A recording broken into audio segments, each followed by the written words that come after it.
अभी तो 5 राज्यों के चुनाव हैं।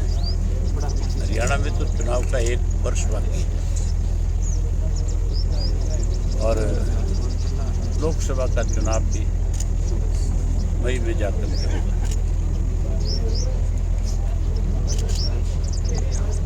हमारी पार्टी ने पहले पदयात्रा 6 महीने और 11 दिन करी। चौधरी साहब का जन्मदिन मनाया, लाखों लोग उसमें शामिल हुए।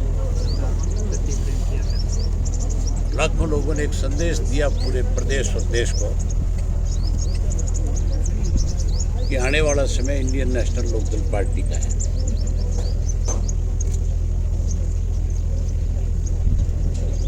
लोकसभा में हम 10 की 10 सीट पे लड़ेंगे और हमारा प्रयास ये रहेगा कि ज़्यादा से ज़्यादा सीटों पे जीत दर्ज करें।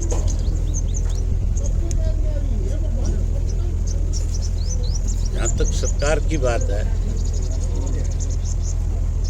मुख्यमंत्री रोज नई घोषणा करते हैं। बड़ी हैरानी की बात है,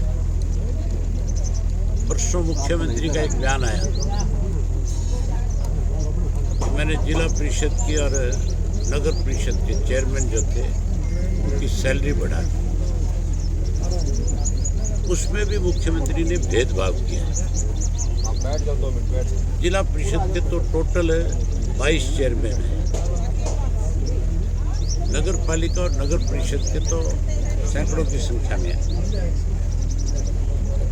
उनकी सैलरी 30,000 करी, उनकी 20,000 करके गांव और शहर के साथ भेदभाव करने का काम किया। मुख्यमंत्री जी को इस बारे में विचार करना चाहिए। उनके सम्मान सैलरी, उनसे भी ज़्यादा सैलरी चेयरमैन जिला परिषद को मिलनी चाहिए। इसलिए मिलनी चाहिए कि जिला परिषद का चेयरमैन जो है उसका एरिया बहुत बड़ा है, वो एक पूरे डिस्ट्रिक्ट का चेयरमैन है। नगर पालिका और नगर परिषद का चेयरमैन तो केवल और केवल एक क्षेत्र का होता है। इसलिए उनको इस पर पुनः विचार करना चाहिए और जिला परिषद के चेयरमैनों को सैलरी जो है बढ़ा करके देनी चाहिए। जहाँ उनकी सैलरी बढ़ानी चाहिए वहीं उनको उनके अधिकार भी देने चाहिए, ना कि उनके अधिकारों पे अंकुश लगाएंगे। उनके साथ किसी किस्म का भेदभाव नहीं होना चाहिए।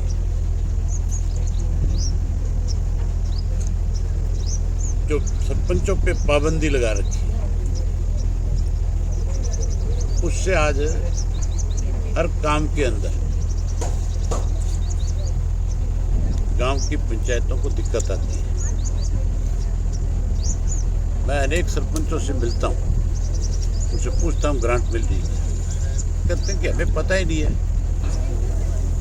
गांव के लिए कब ग्रांट मंजूर की गई, कब उसके टेंडर हुए, किस ठेकेदार को काम दे दिया। जोड़ के सौंदर्यीकरण के नाम के ऊपर हजारों करोड़ की जो है आज ठगी हो रही है। आज इस तरह से जोड़ों का सौंदर्यीकरण आप जा करके अगर देखोगे किसी गांव में, तो जोड़ में पशु तो पानी नहीं पी सकता जाता। जोड़ खोद दिए 20-20 फीट, मिट्टी चारों तरफ चढ़ा दी, उसके ऊपर ग्रिल लगा दी, उस पर लाइटें लगा दी, पौधे लगा दिए, पशु कहाँ पानी पिएगा। सबसे ज़्यादा जरूरी चीज़ थी कि जोड़ की सफाई कैसे हो। जोड़ का जो गंदा पानी है, जो सारे गांव का पानी जोड़ में जाता है, उसके लिए कोई ट्रीटमेंट प्लांट लगाते हैं ताकि वो पानी स्वच्छ होता, पशु उस पानी को पी सकते थे। गांव के अंदर जो बदबू है वो खत्म हो सकती थी। उस पर ध्यान देने के बजाय लूटने पे लगे हुए हैं। आज भी प्रदेश को लूटने के लिए नई नई योजनाएं बनाई जा रही हैं। भाजपा का जो नया अध्यक्ष बना है नायब सिंह सैनी, उसको लेकर क्या कहेंगे?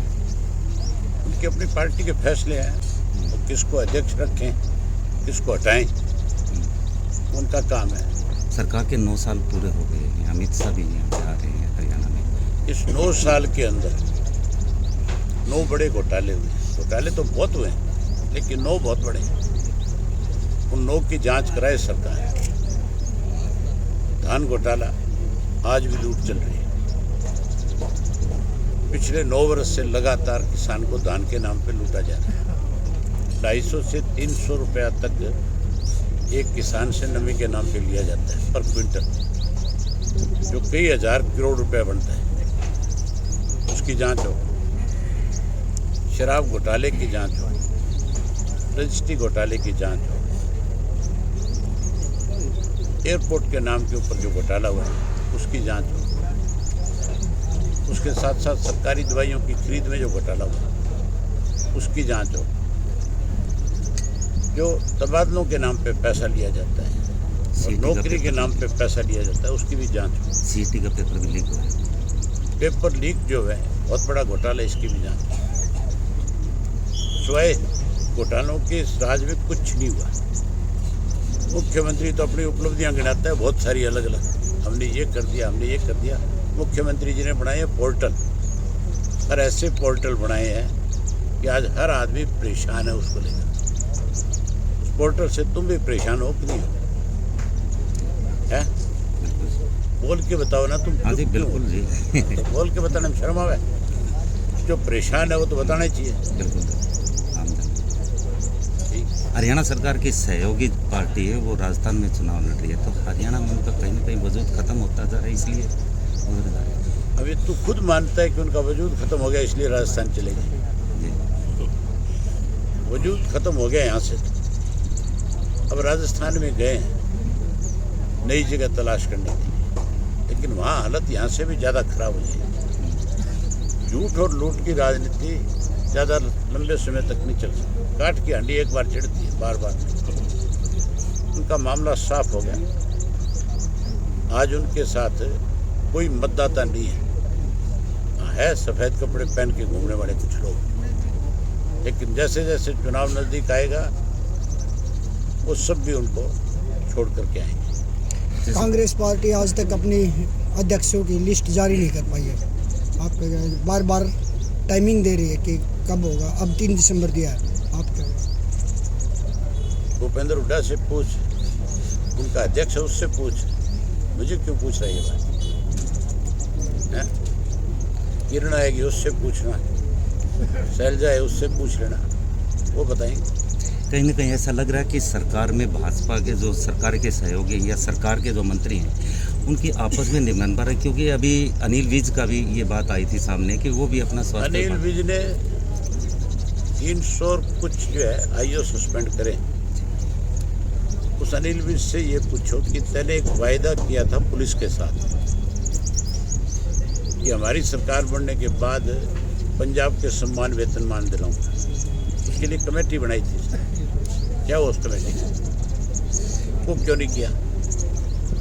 ये जो आईओ सस्पेंड किए हैं, ये आईओ का दोष नहीं है किसी का, किसी पुलिस कर्मचारी का दोष नहीं है इसमें। इसके लिए दोषी हैं तो ये राजनेता लोग हैं, ये जानबूझ करके किसी ना किसी केस को अटकाते रहते हैं।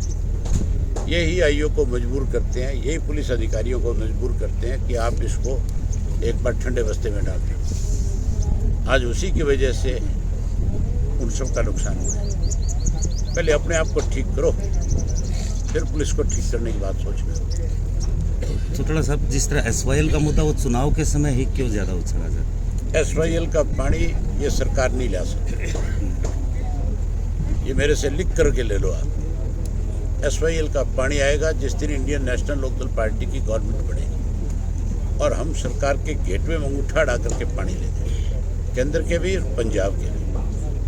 अगर कोई हमारा पानी रोक सकता है, हम उसके रास्ते बंद कर दें। आज एक बहुत महत्वपूर्ण विषय को लेकर आप सबके बीच में आज इस पत्रकार वार्ता का आज आपके बीच में हमने आपको बुलाया।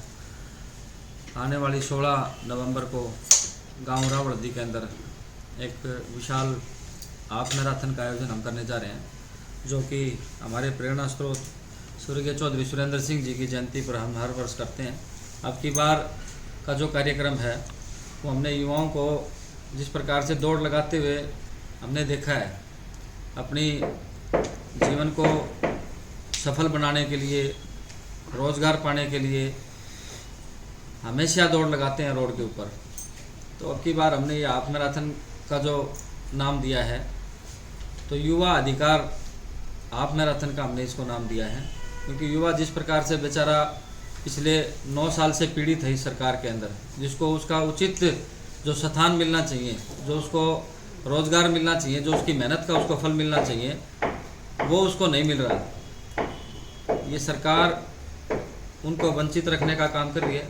बेरोज़गार हमारे युवा रोड पर हर रोज़ दौड़ लगाते हुए, कई बार ऐसे इंसिडेंट भी हुए हैं जहां दुर्घटना भी हमारे युवाओं के साथ हुई है।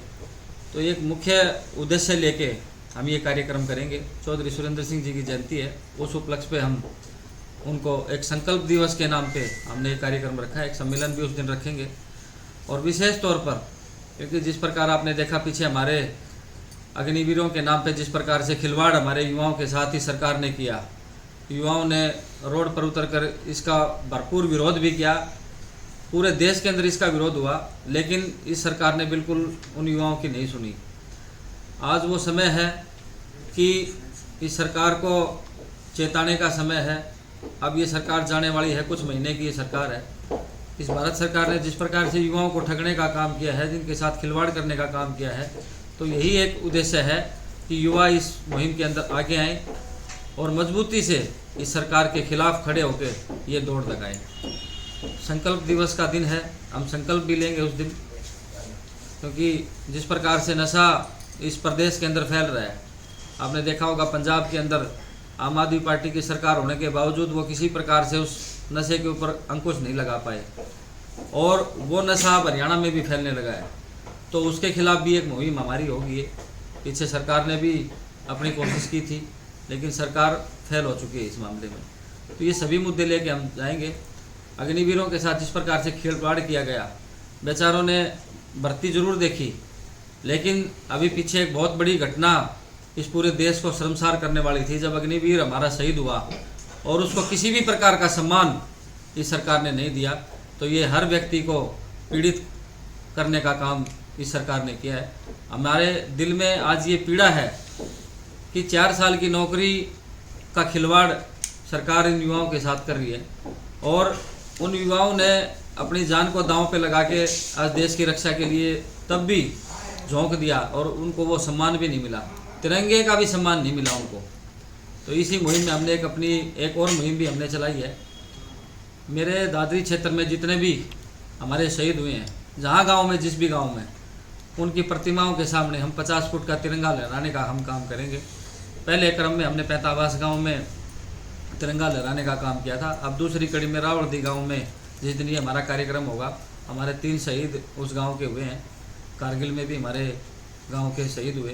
तो उन प्रतिमाओं के सामने 50 फुट का तिरंगा लहराने का, परमानेंट तिरंगा हम लगाएंगे। स्थायी तिरंगा हमेशा लहराता रहे हमारे, क्योंकि जिस तिरंगे की शान के लिए, जिस तिरंगे के लिए हमारे शहीदों ने, हमारे नौजवानों ने शहादत दे दी, तो इतना हमारा आज फ़र्ज़ बनता है। सरकार ने ये काम नहीं किया, लेकिन ये हमने अपनी एक मुहिम चलाई कि उन शहीदों को जितना भी हम अपनी तरफ से सम्मान दे सकें, क्योंकि जिस तिरंगा के लिए जिसने शहादत दी, वो तिरंगा उनकी प्रतिमाओं के आगे लहरेगा। तो ये हमें कहीं ना कहीं सुकून मिलेगा इस बात का कि देश के तिरंगे के लिए जिन्होंने अपनी शहादत दिया, वो देश का तिरंगा उनकी प्रतिमाओं के सामने लहर रहा है। तो ये हमारा कार्यक्रम है। इस कार्यक्रम को हम 16 नवंबर को सुबह 7 बजे हम शुरू करेंगे। इसी संदर्भ में मुख्य तौर पर आज आपको हमने उपस्थित किया। आपके कोई भी क्वेश्चन, सवाल आपके हों तो आप पूछ सकते हैं।